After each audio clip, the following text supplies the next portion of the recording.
as we kind of recap the game last week at home against Southern Utah, preview the game ahead against ACU, and really highlight Senior Day and the guys who have been in this program for several years, and what that means in a season that, has had its ups and downs and looks a little bleak in terms of playoff hopes, but how important it is that fans still show out this weekend for Senior Day and what it means to the guys that have given their careers to this program. With that said, I just got to give a special shout out to John Clark State Farm, our proud sponsor of this show. Proud is the word for me. I am grateful that I get to come on here every week and rep John Clark State Farm. John Clark is a guy that stands on strong values and really does know what he's doing and attends to his customers so well, but also just is a people person that I tremendously respect and appreciate. So count on Clark. That's the slogan, and it couldn't be more true. If you're in Richmond, go ahead and check out John Clark State Farm for your insurance needs. You will not be disappointed. With that said, I am excited to not have to do a fully solo recap of last week's game. I am getting to be joined by former EKU kicker, the field goal career record holder, the PAT career record holder, the points for a kicker record holder, and also now current radio analyst for EKU football, my good friend and former roommate, Patrick Nations. I'll bring him onto the stage here. Pat, how are you? What an intro. I was going to say, was that a strong intro for you? What an intro from you. There you go. I'm just trying to Wow.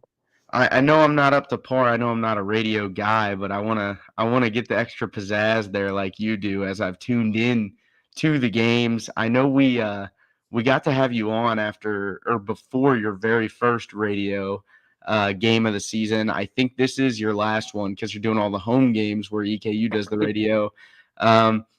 Dude, just talk about how it's been on the other side, how radio's been going. Just kind of give us an overcap of what it's like. Yeah. I mean, it's been good. It's been fun. It's definitely been a new experience, something that I've never gotten to do or see being on this side of things. I mean, you're doing it too. You know exactly how it is. But I've enjoyed it. It's been fun getting to sit up there with, guys like Greg and Jim, and then you got Wes up there. We have fun with it. We enjoy it. So it's been good. I can imagine, even just doing anything, doing this for me on my first episode, it was a little nervous. You're talking into a screen, a camera, and you can't see whoever you're talking to. But you have some seasoned veterans up there. I mean, Wes is really good. They're all really good at what they do. Yeah. I've tuned into the radio several times. Was there a point in the season maybe when you started that you were like, dang, this crew is good, or how has it been working with them? I mean, I've always known they were good. We've heard them before back when we played. We've listened back to, ESPN Plus coverage and just listening to Greg and Jim talk. I mean, they're really good at their job and really good at what they do. They're true professionals at it. So, I mean, it's been good working with them. I've learned a lot for sure. I can definitely feel like the first couple games I was more nervous because I didn't want to say the wrong thing or I was thinking about it too much. But now it's just kind of in the flow and it's more of a conversation with, air, because you don't, like you said, you don't know who's listening, but it's more you just kind of have a conversation to nobody. Absolutely, and it was actually pretty cool. I didn't know this, but because I'm not used to being in the stands, but last weekend John Stone and I were up in the stands. We were walking around and we didn't realize they played the radio speaker through certain parts of the stadium. Do they actually? Yes, so before the game, we walk by and we hear your voice, and we're like, "Oh my gosh, look who it is!" No way. It was a pretty cool. I didn't even know they did that. Yeah, it was a pretty cool moment. We were just like, "No way!" He's playing over the speaker right here by the concession stand. It was so funny. But yeah, dude. I mean, do you approach it? Has this season felt obviously different from playing, but has it still been approached to as you're playing? Oh man, I need to improve on this, or I'm nervous for this, or is it very different? I mean, it's it's very different, like you said, but I mean, you still approach it. You kind of try to watch some games, try to watch a little film on the other team, so you try to get an idea of their players and their personnel, what they run. So it's just easier for you to talk about it when it happens. And I mean, I think the biggest thing is names. Dude, this past weekend we had a name I still can't even say it. It's like 7 syllables. Oh wow. Yeah. Yeah, none of us could like. We meet with the opposing team's radio guy before, and he like goes over names and stuff, and we're just like, dude, we have no idea. So you get like one run through and you're writing out Yeah, like a yeah, weird spelling so you remember it. yeah. I get that. Exactly. I would not be good with that one. Yeah, Um, I just say the number and then their first name. that's fair. I think Like that's the a good dude's way to name go was about it. his name was Nico, so I was like, all right, Nico. That's all Easy. I called him. There you go. Yeah, number 4, well, yeah, that's good. I agree. So, obviously, I mean, we've been along for the ride this season. Sitting not where they want to be, but you still got to finish out the season strong. I think 4-6 right now after a loss last weekend to Southern Utah. I'm going to run through a couple numbers. Lost by 10, 27-17 here at home against Southern Utah last week. A really good Southern Utah squad that put up 495 total yards of offense. For only 27 points, that's pretty crazy that they had Well, almost 500 yards. So they were actually 500 before they took a knee. Okay, good to know. Yeah, See, the little we things that had I them would have right at known. like I think we had them at like 501, 502. And then Greg, you know how Greg is with his stats. He was like, "Well, they were at 500 and then they took a knee." So, That's funny. I didn't even know that. So about 500 yards of total offense to only put up 27 points is pretty interesting. I think a big part of it was defense struggled to get off the field on third down. 8 of 16 for Southern Utah on third downs, 2 of 2 on fourth down. I think that was really the backbreaker in the game in terms of getting stops. They carried the possession time 38 minutes to 21 minutes. yeah. That was pretty tough as well. And then both teams actually, we averaged 5.3 yards per rush. They averaged 5.2 yards per rush. Difference is our running backs only carried it 8 and 7 times versus their running back who carried it something like 32 times. Yeah, So, it was something absurd, like 32, 34 carries. right. So it was crazy. So I guess, you were at the game, you did the radio. Is there anything specific that stood out to you this weekend? Any takeaways from the game or just any thoughts as a whole? Yeah. I mean, you touched on some of it. You touched on the third downs. You touched on the fourth down, which I think those 2 for 2 puts them at. They're like 16 for 16 this season on fourth down. They're 100%. That's crazy. Yeah, they're 100%. Like it's the most crazy stat I've ever heard in my life. Yeah, they're crazy good on fourth down. But I mean, it comes down to the run game, and it came down to we can't stop their running back. And we said this over the coverage, me and Wes, when we were talking about it, and during like breaks and stuff. It reminded us a lot of the game when we played Gardner Webb in the playoffs at home, where they had Nari Gaither, the Mhm. running back, who I know pretty well. He's an old friend of mine. And he ran for like 240 on us Yeah. or something like that. And they had over 400 rushing that game. Like it Mhm. was ridiculous. And that it reminded me a lot of that. He was the same style back. He was really quick, first step. He's got good agility, but he's also he'll put his pads down, lower his center of gravity, and try to go through you. I mean, between that, there was a couple big plays here and there over the top, but there wasn't that many. I just think it was the run game, and then on offense, all year we've been really good at making halftime adjustments and coming out at halftime having a better game plan. But I mean, it was just like there was no halftime adjustments this game. I mean, it was 17-17 at half. It's like, all right, let's go in, make some adjustments, come back out. And I mean, we didn't put up a point in the second half. Yeah. Like it was just, I mean, from a spec perspective, kickoff and kickoff and the kicker, field goal kicker, didn't touch the field in the second half. Yeah. Yeah. And that's not winning football. And I think when I talk about like 500 total yards of offense and 27 points for Southern Utah, I think it's only 27 points because, like you said, I mean, they just toted the rock and they got 5 yards every play, 5 yards, 6 yards, maybe a big play here, but they really just controlled the game. I talked about 38 minutes of possession time. I mean, 17 more minutes than EKU. When you do that, you keep the score low. And if you can just impose your will and dominate the time of possession like that, you're going to have a good chance to win. Let's kind of talk about, because there are some positives in every game. and I try to make this show as upbeat as possible. Um, I think a huge positive. I'm gonna have to be selfish here with our friend and our good friend, but I think I was the only one clapping. There was a play. There was 10 minutes left. It was like 4th and 2, and there were people saying go for it, and there were people saying punt it, and there was a lot of different people arguing in the stands. It was like 10 minutes left, and I was standing up clapping after that play just because Baker had such a good punt. Jacob Baker had a great day. I was the only one cheering there for the punt team at the end of the game, but 47.5 yard average, probably the best placement I've seen of him. Yeah. Feels like he's been getting better. And then Buzz going 1 for 1.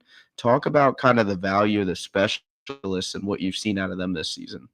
So it's so funny that you mentioned that because we talked about it. Again, we talked about it after. So we had that one punt. We were backed up in the end zone, Yeah. and Baker hit like a 54-yard ball, like right kind of towards the sideline. Like it was a perfect ball. Like that's, you know how it is, that scenario. Like you can't ask for any better. Absolutely. And then we started talking about, off of that, we started talking about like hidden yardage and special teams. Because then there was a play where TJ Mitchell didn't go up and get the ball, and then there was just Yeah. that, and then the one kickoff that they let scoot by them. There's just so many different things. So we started talking about hidden yardage and how important it is in a game. And on the coverage, I was like, I don't know the exact analytics of it, but I know that there's a stat that the percentage of times that you score is is higher or lower depending on where you start on the field Oh, yeah. position. And we talked about how Coach Wells always talks about field position battle. And I was like, I don't know the exact analytics behind it or whatever. 30 seconds later, after I did that, Gary McPeak sends me a screenshot of all the analytics for it because he was That's listening to what I hilarious. said. And he sent me a screenshot of all the analytics for it. So then I Oh, just man. read them off. It was pretty funny. But yeah, no, I mean, our specialists, they did a really good job. Like you said, Flabiano went 1 for 1. I think it was 38 yards, something like that. That puts him 7 for 7 between 30 and 39 yards this season. So he's really accurate in that range. So that was really good. Baker, we touched on. He had a phenomenal day. I mean, like you said, his placement's gotten a lot better. Oh, yeah. We've seen that progress, which I mean, I think it can continue to keep getting better. Special teams wise, like coverage was pretty decent. I didn't see anything that was too crazy. Return, we didn't really have a lot of returns because I mean their kicker did have a pretty good leg going downwind. So Yeah. We did have a 35-yarder where there was a penalty on the kicker for hitting TJ late. Yeah. And then there was one where Stone might have looked at me halfway through when we got the 15-yard penalty for the targeting call against TJ. That guy didn't get picked up, and he smoked TJ. And I mean, TJ was defenseless. And well, that's what the call was for, was because he was defenseless. Right. And obviously we should have maybe blocked him out of the way, but Stone looked at me and goes, "Dang, I think TJ was the sacrificial lamb for this drive." Yeah, no, for sure. But I mean, hey, you win a free 15. Yeah, no doubt, and I hope he's okay. I don't know if he went back in after that or what happened, but I know I did talk to him the other day, and he was good in terms of, nothing crazy. So, but yeah, I think the specialists played really well, and I'm always going to highlight that when they do so. I think you and I both know, Baker's potential and his monster leg, and then Buzz being, I mean, one of the best transfer portal additions that we've had in a position where they had someone for so long, and then to leave, that's a pretty big hole to fill, as we know. And so to see him come in and he's doing as well as he is, it's pretty exciting to see. I know you haven't previewed. I know you preview on Thursdays for ACU, so I won't ask you any questions on that. But my last couple questions I do want to ask you on is, we have been in a situation before going into the last game of the season, and I know they have 2 games left, but we've gone into the last game of the season where it looked bleak and we may have been out of the playoff hunt. From your perspective, where does the motivation come from in that? You can have people be selfish or not. Does it go back to culture, or what's that feeling like from your perspective? I mean, it's not a good feeling. The feeling, like it sucks. There's nothing really you can do because you kind of let the season kind of get away from you a little bit. and you've prepared and worked so hard since January to have a chance to play in the postseason. And when it just doesn't happen, it's really hard to keep the guys like into it, keep their minds right. And that comes back to, culture, asking yourself why you're playing the game, because at the end of the day, you are blessed enough to be able to play Division I football, and you're healthy and all of these things. Like, you should want to go out there and perform and play. And for a lot of these guys, like being seniors, it's the last time they're going to be able to play at home. For some of them, it's the last time they'll ever touch a field. Like, there's a reason you should still go out there and play, but I think it's you just got to keep each other accountable, not just yourself. You have to tell everybody, hey, we're still fighting for a 500 season, because Greg said a stat. I don't remember it because he says so many, but I think it's been like, he can correct me if I'm wrong, but I think it was somewhere between 35 and 40 years since we've had a losing season. Oh, wow. Yeah, it's been a long time since we haven't gone 500. In a non-COVID year, yeah, that makes sense. It's been a Yeah, long. and I mean, it really leans back to the program standard and motto, and it's a matter of pride. I mean, if you don't go out there and strap it up and have pride about yourself, and like you said, it's a blessing to be out there. I encourage everyone, and that's going to be my message throughout this, is like, the season's far from over. Crazy things can happen, but also, we are in such a great standpoint as a university to where it feels like the end of the world at times when you're out of the playoff hunt, right? Like, because we're always in it, and to have the tradition that we have here, and also just for these seniors. I mean, these guys have given so many years and so much time to the university, so the fans would be doing a disservice to not show out and show up this weekend to celebrate them, because they've definitely earned it. My last kind of, question to you is, coming into this game, so this is your last game commentating. Have you ever, when you're commentating, I'm trying to think, is there anything that, like, you're excited about being the last game? Are you looking forward to the next year, or are you going to try to dabble in another sport, or just, what's next Yeah, for Pat here in the radio wise? I mean, I don't know. I'll feel it out, see what happens. I mean, if Wes asked me to help out with some other games, I'd probably do it. Yeah. Depending on the sport, I wouldn't do anything that I don't know enough about, so I don't sound completely clueless. Um, but no, I've enjoyed it. It's been fun. Looking forward to working with him again. If I get that opportunity, I definitely would take it. So yeah, I mean, I don't know.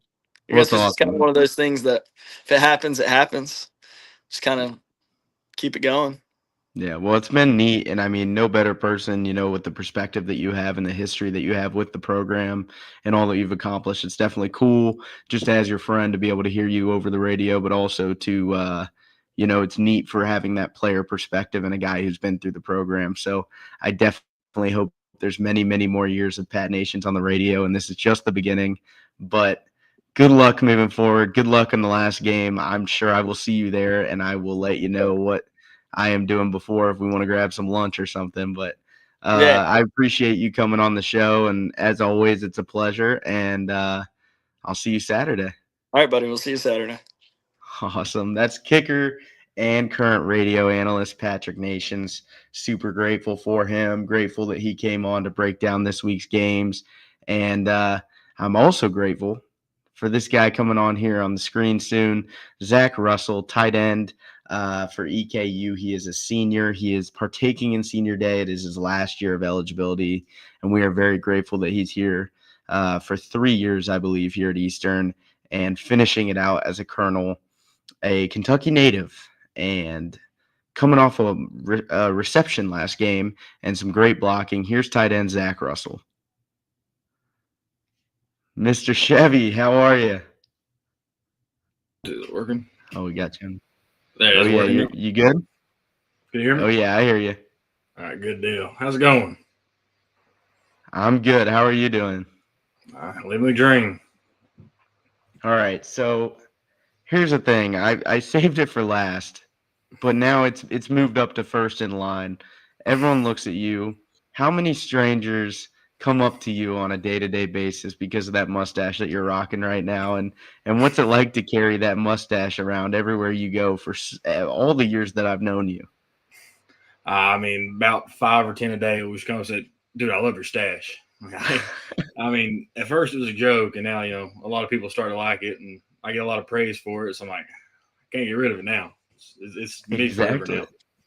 Exactly. How many years strong is that mustache right now? It's about 4 years now. Wow. Do we see any end in sight, or is this just ongoing? Oh, I'm probably never gonna get rid of it. I guess I get the point, just trim it and keep it, contained a little bit. But I I can't love see it. me without a stash nowadays. I think it's the best I've ever seen. So I love that answer. Obviously, I'm having you on today. You've been playing great all year. You're a key factor in just any success on the team, just from your leadership, your years of experience, and also the fact that you put your hand in the dirt and into the nitty gritty, and you're not afraid to get involved. So, but it's your senior day this weekend. I know, you play 5 years of college football, I think it's been, which is crazy. Yes. You go through 5 years. There's definitely a lot of emotion going into senior day. I can't imagine that it's just a regular game. Some people may give that answer that's just a normal game. What are your feelings going into this week's senior day and last game at the Kid? No, it's definitely not, just another game. I've been playing, I think I've done the math, it's about, 18 years of my life I've been playing football. So it's like, just even thinking about, not having, waking up like, oh, I got football practice today. It's going to be definitely, a change. And, just knowing this is my last, time I get to go out and in my hometown, where the school's located, the technical hometown, and, perform and, protect the kid, and, means a lot. And, I can't, got to bring our A game, especially, with ACU coming in, I can't, don't want to go out a kid without, my one last win. Absolutely. And you've been a part of a group. I mean, all of your time at EKU has been a winning record at home, and you are a key factor to the 10-game win streak that we had gone on at home over the past 2 seasons, 3 seasons, I guess. So I know it's something special. You talk about, spending 5 years in college football. There's a lot of lessons. There's a lot of ups. There's a lot of downs. What's kind of if you can credit like one big takeaway that you have with you moving forward, what might that be? It's no matter how high the highs get and how low the lows get, just try to just keep steady and just keep working, just keep putting, you just keep stacking days, keep marching forward. That's a great answer because that's something that's preached all the time is just consistency, keeping a level head because, the second something feels too high, it can come crashing down. That's a great answer. And I think that's the beauty of this game that we love is that it teaches you so many things that you can carry forward into life as you get to be old, like me and Pat, and sitting here talking about it. We have our work lives now that we carry that into. So, you talk about being being at home, being in Eastern Kentucky, being from Kentucky. Obviously, you started your career at Bowling Green. What did it mean, kind of, I guess I'm always curious, nowadays the transfer portal is so big and you hit the transfer portal and got an opportunity to come home. And I know that you jumped at that, but what was that like in the portal? And did you always know, like, if EKU offers, I'm going there? And how was that whole process? So when I chose to leave, I didn't really have didn't know where I was going to go. Didn't know. I mean, I'm in construction management, so it's not like there's not many schools that offer it. So, just searching through eliminating all the schools that actually has it, there wasn't really that many options. And, of course, my family has to go to every game. So I kind of really took, Eastern Kentucky, and I, very proud of where I'm from. And I wanted nothing more to come, back here and represent Eastern Kentucky in the right way. Absolutely. And I think that you've done it in the right way. And that's exciting to have you home, to have you close to family. And I'm definitely grateful to have been your teammate for so long. Let's talk about now just the playing style. You've been thrown in as an H-back, a fullback, a tight end, and you're the guy that has to do the dirty work. I saw a great interview with you and Wes Chandler this week. You really did. It was an incredible interview. You talk about having to do the dirty work. Why don't you share to this crowd, what that's like on a daily basis to know maybe you're not going to get the ball thrown to you 100 times in a season, but to go in there and grind it out and do the dirty work. Oh, because I came from as I said in the interview, I came from a high school. We ran the belly. 2 tight ends, 3 running backs. So we weren't wanting to air it out. We probably threw the ball 10 times my senior season, and I only got 2 catches my senior season. So it really taught me, I care. The run game is where it really starts. And if you can develop the run, then the pass opens up. But I want nothing more than just the whole game, just run the ball. And so coming here, I always had my goals when I look back on the end of the season, I want to see our running back, both BB and Braden Hensley. I want to see them both 1,000+ yards, and I want to see them at the top of the conference and running backs. That's my my goal to get done every year. And it's so cool. And I mean, just to be in a position where you can go out for routes and catch the ball, it's rare to see someone that's willing to, get down and, like I said, do the dirty work like that. First of all, actually, I do want to mention, you talk about Braden Latham, you talk about Brady Hensley. How cool has it been just to see them evolve over time as you've been at EKU to be 2 incredible running backs? And what's it like knowing that you have a 1-2 punch behind you at all times? Oh, it's great. I love them to death. They're great guys. I want to be blocking for anybody else. They come in great. Great spirits. Just makes me want to push harder. Open up lanes just a little bit bigger for them. Man, Absolutely, they're some hard workers. They come up every day, and they're tough to bring down. Now you give them a little slither, and they'll bust it. They are. You don't have to make too much room for them. They can get through some things, and they can make things happen. It's awesome to watch them play, and obviously when they're on the show, which they both have been, they give credit to all you guys up front that do the dirty work for them. Let's talk about, too, you can't sleep on the fact that when you do have to go out for a route, you can make plays in space. You can catch the ball. Obviously, we saw a big reception from you this weekend. I think the DBs were having a lot of trouble bringing you down there for a minute. Talk about just kind of like having to have that in your game as well. And does it maybe make you laugh sometimes? Are people surprised when you're blocking all game that you go out for a route, or how's that develop? Oh yeah, they definitely love to see me out in pass routes, especially going and blocking 90% of the time. They everybody loves to see the blocker go out and get a ball, just like seeing the O lineman. They expect them to do it, but definitely just showing the ability I can catch. Definitely adds a more versatile. Like they have to come at us a little bit different, just knowing that I will and can go out for pass patterns. Absolutely. And I mean, I think I've seen you every day in practice doing routes, so everyone knows, or we all know that you have that ability. But obviously, when you have certain things like Caleb before he got hurt, you got Caleb going out on routes because he's the receiver type, right? So with him going down and you being able to step up in that regard, it's really cool to see that happen. Let's talk about just kind of, when you were at Bowling Green.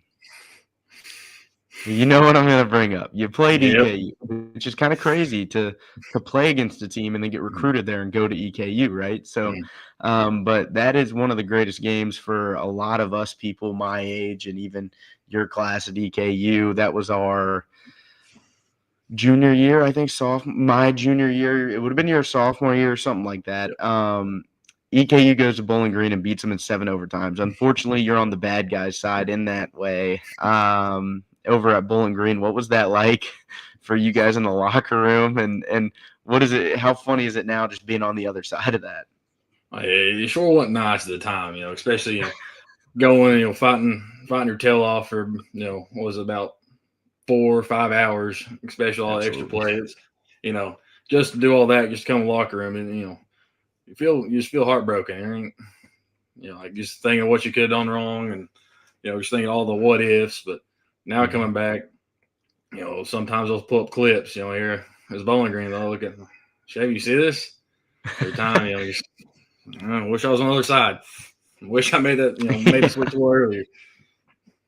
Right, and I bring that up because I think everyone does give you grief about that, just because it is such a big win for this coaching staff and this program in general to go win a bye game at an FBS school like that. It does suck that you were not on our side sooner, and I'm sure we would have used you in that slugfest of a game. Obviously, we talk about you being a senior and a lot of big things in general this weekend. But when you talk about a football perspective coming off last week, obviously not the outcome you want, and maybe not the season that you guys want, an inconsistent season to date. What is the message for the offense to keep everyone together, going into these final two games and finishing the season strong? Has there been any takeaways from last game, or is there like a general message going into this week? It's just, from last week, we really saw that, our second half is more just our details and our execution, some MAs and some penalties. As long as we, tune those up a little more, and carry that into the second half, I think we'll have a game we want to have.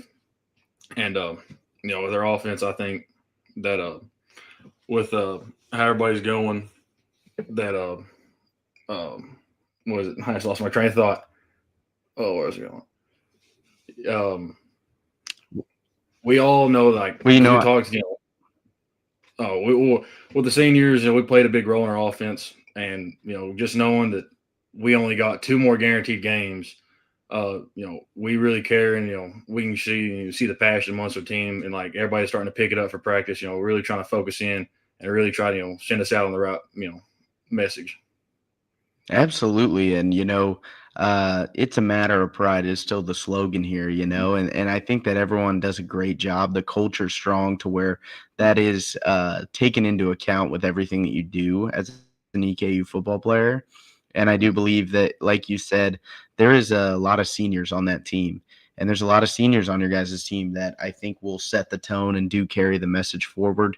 And that's what I try to do now as a fan, is encourage everyone to show out for you all this weekend, because you guys have put in the work for so many years. You do deserve it. Is it surreal that that time has come to where you're the senior?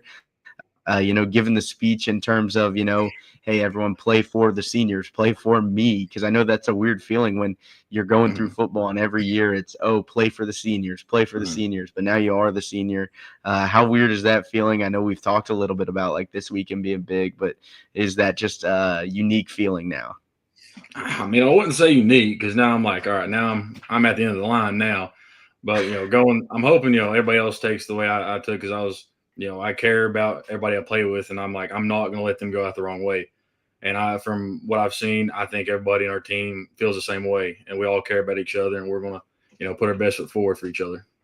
I have no doubt. And like I said, I mean, I do know from a firsthand perspective that the culture built to EKU over the last several years is different, and everyone does have each other's back like that. Last couple questions for you is just, have you gotten to look at any ACU film yet? Is there anything in particular? You don't have to, I always tell everyone this, don't tip your hand, but to the fans' perspective, is there anything that we can see to watch out for, or just know about the ACU defense this week? They're ranked, they're ranked for a reason. They've, had a great season, and they're solid defense. And I think, they're, I don't think they have much weaknesses. I think they're just a really good ball club. And I think, if we come out ready, I think we'll, put on a really good show. I think it's going to be a really good matchup with us. Absolutely. I can't wait for it. I know you said you have family coming. Do you have a head count? Your parents going to be there? Who else coming to support big Chevy? Is that AKA Chevy, but Zach Rusell this weekend? I got my mom and dad, Lee and David Rusell, and I got my Nana, Judy Rusell, coming. I also have my older sister, Allie Hamilton now. And I got my little sister, Maddie Rusell.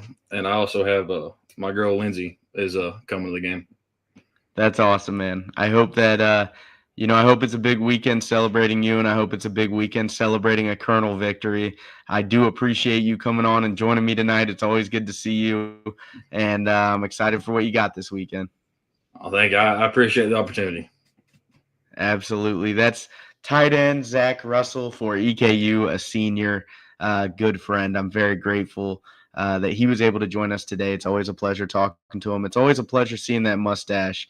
I could not save that comment for the end. That had to be the first thing that we addressed. Now I say this every week, it seems, but I get another privilege to invite another good friend of mine here to the stage. We're about to be joined by Telly McCallister, someone who, has been in the program for 5 years, I think now 5 years, given everything to the program, is going to partake in senior day, as we don't know, with all the eligibility things nowadays, how that works out. But someone who, well, it was about to sound really grim. I was going to say lost too soon, but I mean, from a football perspective, this year, we lost him in the first week of the season on a really hard run at Louisville. Incredible player, but an even better teammate. So here we go, Telly McCallister. I appreciate the good words. How you doing, Duff? I'm good. How are you doing? How are you feeling? How's rehab going? Fill us in. It's going good. Rehab. I just started back walking a week and a half ago, so I'm grateful to be able to start taking the steps of the journey and start getting back right. You're an individual who always has the most positive mindset, whatever gets thrown your way, and you've had a chunk of injuries thrown your way. If you don't mind, talk about like how you've been able to navigate, just such a tough injury in the first game of the season in your last possible season. Kind of just talk about how you keep such a positive mindset, because it really is infectious. How I keep a positive mindset. It comes down to I have to think about why I started playing, what do I play for, stuff like that always keep me motivated. With the injury and this season, obviously, you've been my teammate. I had the surgery 2 years ago, my sophomore year, on my ACL and stuff. That was a bummer. It was a big learning experience for me. So coming around this surgery, that was the last thing in football I wanted to do, start off to have a surgery again. Mm-hmm. But pretty much, I kind of just accepted. Like when it happened, I wasn't like the first time, just so much disbelief. I kind of really, as me and we go to church, we brothers to Christ and stuff. I kind of just talked to God about it. Like that game, it was a big game. I was talking to God the whole day. Like I tell people this, I was talking to God the whole day. So when it just happened, like I didn't doubt it. I didn't blink. You can ask people. My ankle was two different ways. I was looking at it I was talking in my head like, God, like this is what you got planned for me. So I looked at it like as it's a reason, honestly, for real. So that has been able to keep me very positive, for real, knowing that in the midst of something so bad that has happened, I believe it was for a greater good. It's incredible. That's powerful. I mean, that's a testimony right there. That is really cool to hear, and I think it does give you a different sense of peace, and you can feel that positivity and that just trust oozing out of you when you meet yourself. Talk to me about kind of this running back room, just because I love talking to the guys about it. You're a key part in the chemistry, the culture, a guy who's been in it for 5 years, and seemingly you guys are always one of the tightest knit groups on the team. What goes into that bond, and how deep really is that bond? Because I see you guys popping out everywhere together. Hey, man, that bond is incredible. Coming from freshman year all the way up till my 5th year. Obviously, the running back position, we only keep about 7 guys in the room, so probably not big on the numbers when it comes to position groups. But the chemistry is nice. It's always, you kind of know what kind of coach you got in there. So, he's more hard school, old school. So we always we got to lift each other up. We got to always encourage each other. Just within that, it's been a lot of great personalities. Just a lot of jokes. And, when you get somebody to laugh, you make them comfortable.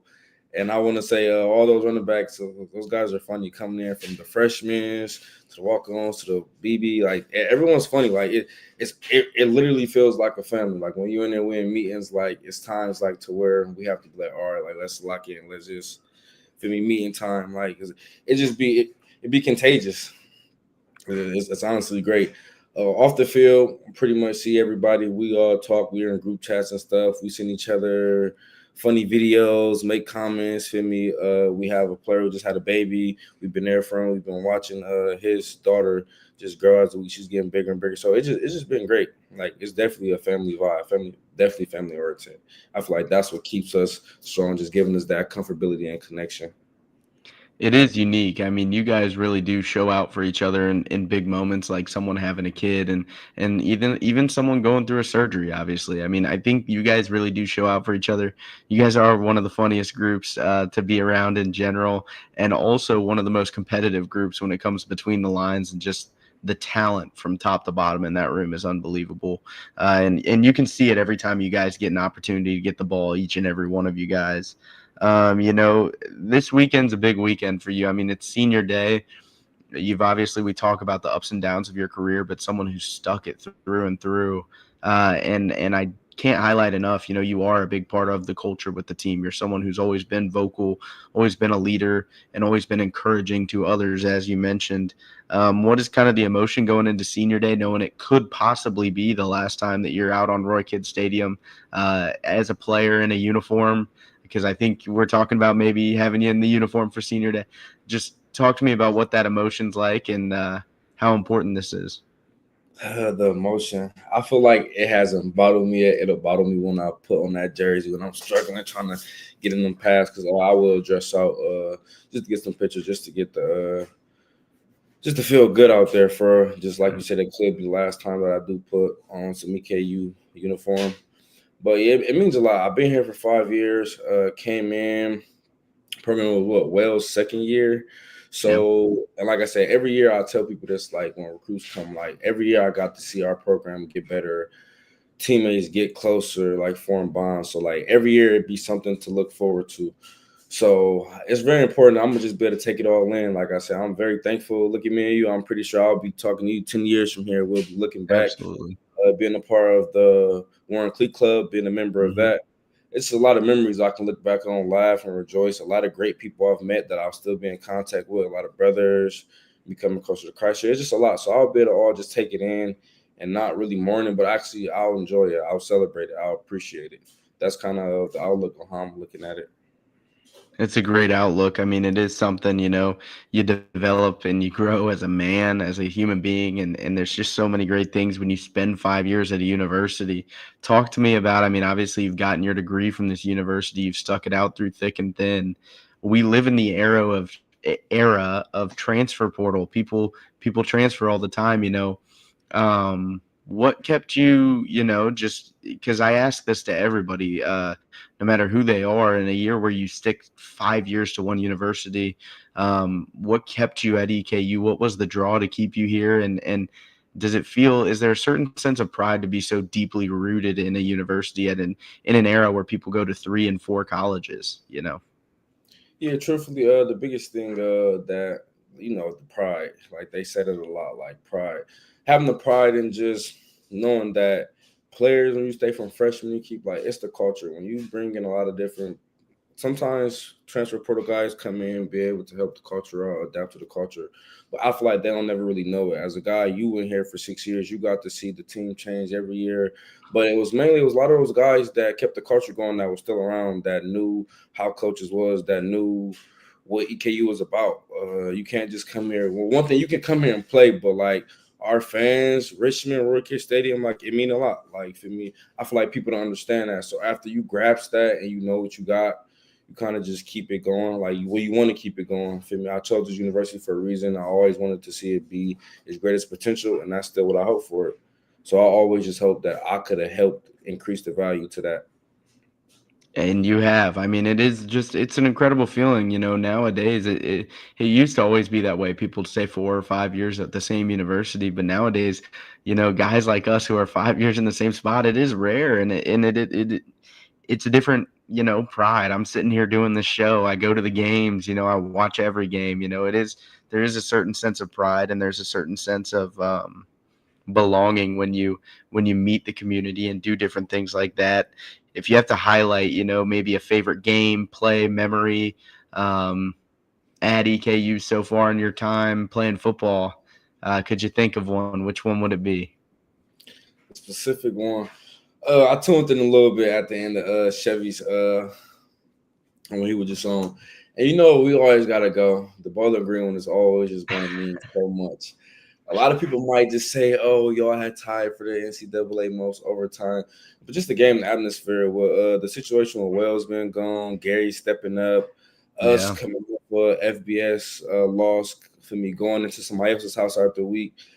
I don't want to say. I want to say I remember that week vividly. We had like one bad day of practice, so like we had to lock in. Like, so it was great out there. Best memories though, I can always say. You got to think, Duff, in 5 years, anytime or overtime, like I always see something come out of us that I don't even be seeing on TV. Like if we have overtime, Duff, I can close my eyes. I can go to sleep. There's no doubt I'll wake up and I won't. I have never lost an overtime game here. So I feel like all those moments, like when, feel me, you know how we always talk, after we going hard, that's first quarter, second quarter, third, we always told to fight through fourth quarters. But even when you think about it, when you give it your all, you put everything in at the end of fourth quarters and you still don't got the result and you still have to give more of what you don't have or give more.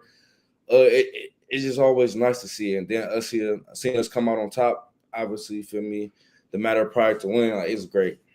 So I would say all of those memories for me, we usually have 1 or 2 overtimes a year. Those are my favorite memories that I'll always cherish and forever hold on.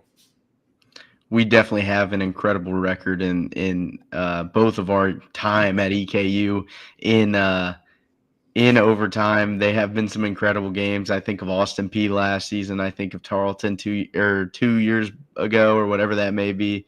I think of the Bowling Green game. I mean, you were spot on right there. Those are some of the best memories that we've gotten to cherish and be a part of. And you've been a huge part. And I talk about just your importance to the team beyond just your playing ability. And I have no doubt that the team depends on you right now as you are injured. How have you grown kind of in your time as a leader? And how important do you think that is, just learning those leadership traits along the way and being where you are now as a kind of a glue guy for the team, from my opinion, from playing with you? When you talk about leadership, you got to know that it's a lot of different types of leaders. There's leaders who are vocal, there's leaders who show, and leaders who be in the back of the line. Over the years, I've had a lot of different roles.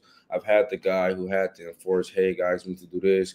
I've been the guy who let other guys talk because they want to hear other people and just say stuff to little people on the side. Hey, you should be doing this how we, or even just in the back of the line. But I try to just use it as a communication skill to know how to talk to people. When you're a leader, so as a teacher, you deal with a lot of different people. It's your job to know different people. Different things move different people. Like, you got to know how to go about, how to talk to. You got to know your teammates. So with that, it definitely pushed me a lot to lean more and know more of my teammates personally, so I know what gears them up, gears them down, gets them going.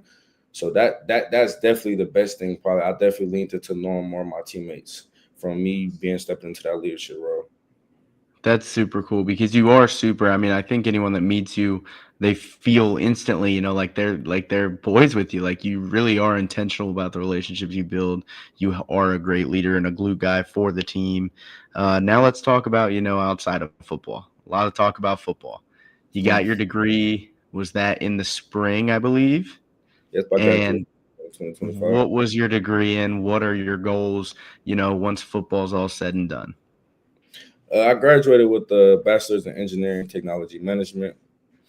Right now I'm getting my MBA. It's a mixed concentration between business. I'm going to pull some more engineering and stuff into it. And life outside of football, it's funny because you think about that, like when you're young, when you're playing years, you always picture like what that day looks like, knowing that it's coming closer and closer as I'm getting up there. Right now with my degree, I'm probably going to go to the Air Force because I want to be a government contractor. That's always been my dream and what I want to do. So what best way to be an engineer, government contractor, by going through the government. So that's kind of my plans. I've been seeking information for that, reaching out to my resources. That's kind of where I'm leaning towards. Because I just want to be a government contractor. Engineering be hard. It's going to be hard to work my way all the way up. So I'm going to try to get in where I fit in with the government.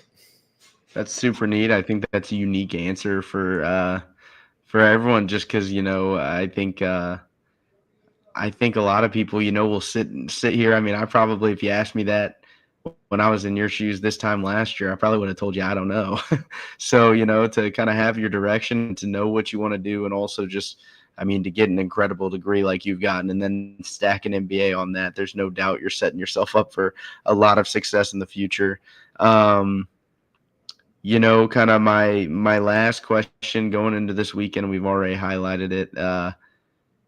What's it going to be like, stepping into Roy Kidd Stadium for the last time? Do you have anyone special coming, family or friends, or are you just going to soak in the moment? What's it going to be like? All of the above, for real, for real. My mom should be coming down. My younger brother, younger sister.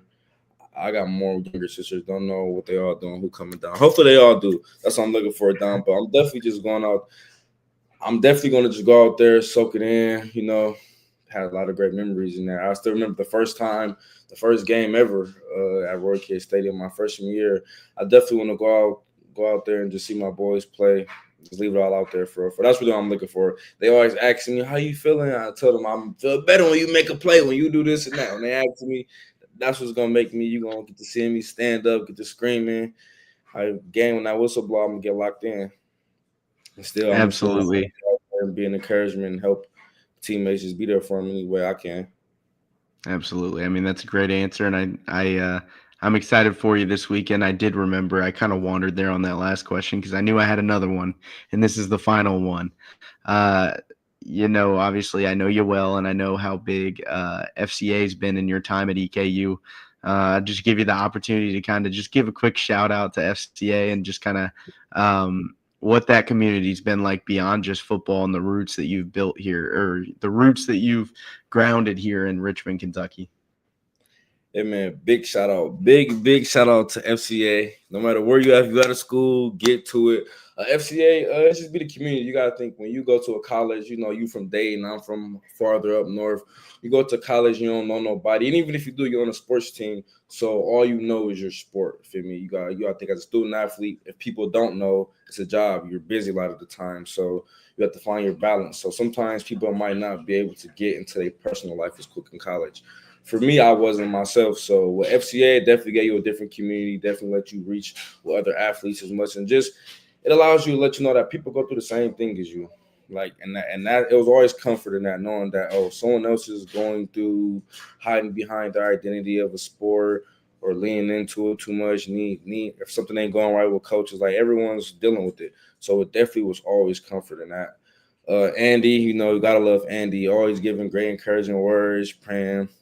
The FCA team is just great. Jen, I still talk to them even outside of football. They reached out to me before surgery. Me and Andy even had a ritual every game. I'll come up to him, pray for me. So it's just very comfortable. It's a very, very comfortable feeling. Like, I definitely appreciate them. I'll definitely encourage anybody that goes to university, find your local FCA, get with them, lean into Christ. That's awesome. I mean, I just, there's no better person here to speak about that than you, just because, like I say, you're a leader on the field, you're a leader in your locker room, but you're also a leader off the field. And it's been incredible to get to, be teammates, continue to be friends, lifelong friends, and to go through that all together. I really do appreciate you taking the time out of your Wednesday night to come join me on this show this week. I hope that Saturday's a big Colonel win and a huge celebration of the team and yourself for just being with the program for so long and all that you've accomplished. And once again, thanks for joining me. No problem. Would you like to give them some additional content? Might I ask you a question, Jonathan? Go ahead. Let's hear it. For your cast. So, or it's like you said, because I remember a year ago when you had to look at, hey, what life might be like without football for you and your process and how you were going through. So from that day, you remember from today on, you're done with football. How has your pride shifted? Like how do you still feel like now that you're done with football? Like how you look back at it? Like what's the best thing that you've taken away from that? Just from just taken from my days at football. First of all, just in football in general, I think that it's just such a great translation into the real work field because I feel like a lot of people, don't go through that grind at a young age like we did in our entire lives, and then to be able to go in to the workforce. It's just another, challenge, another task, and it's competitive again.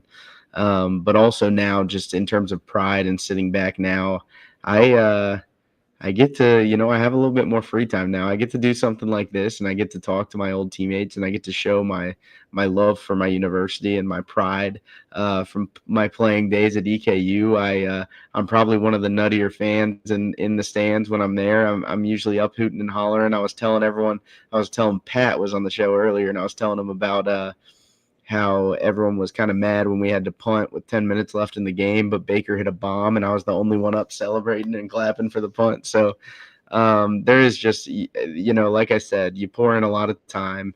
You get to take so much into the workforce, and just for the rest of your life, you're learning things in football that life that you're going to need later on in life, whether it's right away or whether it's just longevity of life that you're going to need to use, and skills and all kinds of things. And then on top of that, just to be able to come back and have a home so welcoming like EKU and the Warren Cleat Club, it is truly special, and it takes some getting used to not being around playing football, but to get to always be a part of it and always have a family here is something special.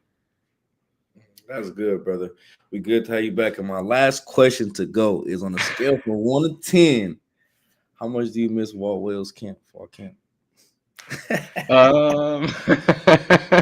So we'll probably cut after this. I'm just kidding. For me, honestly, I can't complain too much. There is a certain degree of me that misses fall camp because On a scale from 1 to 10, how much do you miss fall Walt Wells camp? Scale from 1 to 10. I'm gonna go. I'm gonna go a 5. Here's why. I'm very much in the middle because I don't miss anything about camp in terms of the long days and all that different stuff. But you do get a certain time frame around the guys, and I would, if you said I got to go back and be around the guys like that in one more atmosphere for football, and it had to be fall camp, I would take it still. Just the opportunity to have all the meals. 3 years, are you missing your birthday on fall camp? That is true. This is the first birthday that I celebrated this year, which was cool. So, yeah, that's why I say a 5. It's not a 10. And if I could pick any other time to go back, it would not be fall camp. I like game days and any other regular practice day better than fall camp. But with that said, it would be nice to be around all the guys like that again and to be able to go to work and everything. That would be – there's certain parts that were fun. It wasn't all terrible. Yeah. I was a specialist. I have to remind you, I was a specialist. I did not do the cardio that you all did. Shoot. And you could see it. So, well, I appreciate you for having me, brother. Absolutely. I hope you, like I said, I hope you have a great weekend. I hope that we're all celebrating Telly McCallister, the seniors, and EKU football victory this weekend. But yeah, thank you, man, for taking the time out of your night, and I will see you Saturday. See you. Roll Kearns.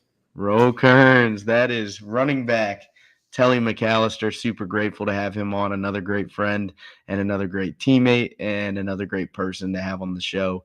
We are very fortunate to have a lot of great people in this EKU football program, a lot of great people who have given me their time this season to come talk to me, and I am excited for us to celebrate the seniors this weekend. Shout out to Isaac Ray, the SID at EKU, for, making all these interviews happen and kind of approving the guests that I have on here and everything. I really do appreciate his work. As we're coming into this week, I really did want to highlight the seniors, the guys who have given so much time and so much effort to this university. It is so crucial that everybody shows out this weekend to celebrate them, regardless of how the season's gone to date. These young men who have, like I said, just put in all the time, blood, sweat, tears, hours. They do deserve your support, and they have given everything they can to this university in the city of Richmond. As we look ahead with ACU, some things to note. They run kind of a running back by committee offense. They got 3 running backs who all average 5+ carries on the year. And I'm not talking about just the third running back has 14 carries on the year. He has 56 carries on the year. So they really do spread out the rock between those 3 running backs. They got a quarterback. He's got 16 touchdowns, 9 interceptions. So if there's anything to hopefully maybe take advantage of or exploit, it's been a little bit of some errant throws. 3 of those 9 interceptions came against a loss to Southern Utah for Abilene this year. But on defense, they have a linebacker, Rashawn Miles, 86 tackles this season. So they do have a sound ball club. Obviously, they went and beat number 3 Tarleton State at home 2 weeks ago. Sorry. They are currently sitting first in the conference, but they are, I believe they are 6-4 overall, maybe 5-4, somewhere in there. But yeah, it's going to be a tough challenge here at the Kid, but with all the emotions of senior day, you just hope everyone can be even keel and that the fans can come in and rally the support, and that they send these seniors off the right way out of Roy Kidd Stadium. Well, with that said, we got one more week of the show most likely, so thank you again, as always, for tuning into Week 12. I hope you tune in next week. Thank you, as always, to my sponsor, John Clark State Farm. You can always count on Clark. It's never been more true. A guy that you can count on in the community. Go ahead and check out his social media pages. You can see how many community events and just what he does for the city of Richmond. It is truly remarkable, and he really does care about the people. So for your insurance needs, because we all have them, go ahead and check out John Clark State Farm. And with that said, I keep saying it, show out this weekend. Show your support for the seniors, and let's have a great Saturday. Let's celebrate a victory on this show next week. Thank you all for tuning in, and go Colonels.